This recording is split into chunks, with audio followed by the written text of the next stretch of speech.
Chain with சிக்ஸாக். First chain போட்டுடணும். 14ஆம் நம்பர் ஊசி 0.5 அதுதான் எடுத்திருக்கேன். துளிப்பூசி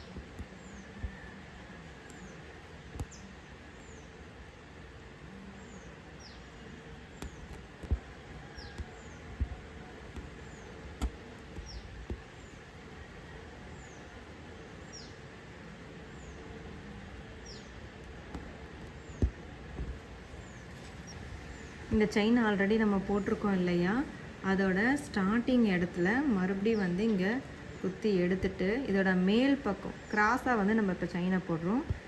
இங்கே குத்தி எடுத்துட்டு இந்த ஊசியை வந்து இப்படியே கொண்டு வந்தீங்கன்னா கீழே இறங்கும். இப்படி ரொட்டேட் பண்ணி இப்படி கொண்டு வரணும். கொண்டு வந்துட்டு மறுபடியும் செயின்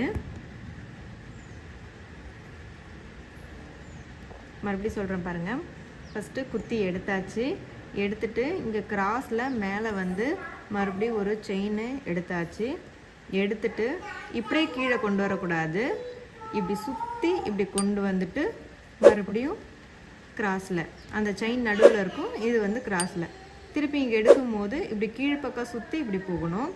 நீங்கள் அப்படியே நேராக இழுத்தீங்க அப்படின்னா உங்களுக்கு செயின் வந்து இழுத்துக்கிட்டு வந்துடும். நீங்கள் அப்படியே வந்து நேராக இழுத்தீங்கன்னா செயின் வந்து சரியாக வராது. ஜிக்ஸாக் வந்து இழுத்துக்கிட்டு வந்துடும். அதனால் இப்போ நான் சொல்கிற மாதிரி இந்த டிப்ஸை வந்து ஃபாலோ பண்ணிக்கோங்க. இப்படி எடுத்துட்டு மேல் பக்கம் இப்படி ரொட்டேட் பண்ணி கீழே வரணும்.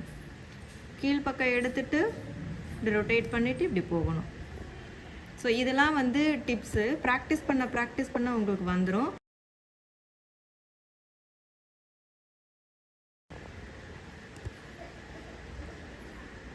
இந்த ஊசி எப்படி நான் ஹேண்டில் பண்ணுறேன், எப்படி வந்து அந்த ஊசியை திருப்புறேன் அப்படிங்கிறத நல்லா பார்த்துக்கோங்க வீடியோவில்.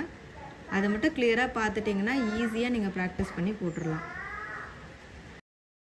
இந்த செயின் வித் ஜிக்ஸாக் எதுக்காக மோஸ்ட்லி யூஸ் பண்ணுவாங்கன்னா கட் ஒர்க் பண்ணுறதுக்காக.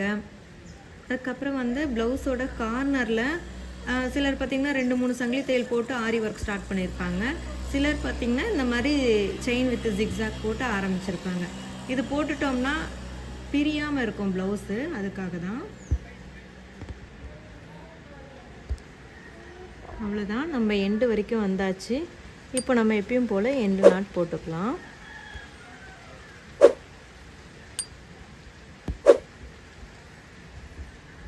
செயின் வித் ஜிக்ஸாக் முடிஞ்சிருச்சு.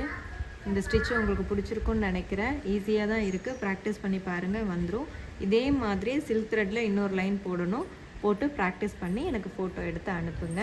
உங்கள் ஃப்ரெண்ட்ஸ் யாராவது ஆரி ஒர்க் கற்றுக்கணுன்னு ஆசைப்பட்டிருந்தாங்கன்னா வீடியோ வந்து ஷேர் பண்ணுங்கள். இந்த வீடியோ உங்களுக்கு பிடிச்சிருந்தா லைக் பண்ணுங்கள். இருப்பதை வைத்து இன்பமாக வாழலாம். தேங்க்யூ.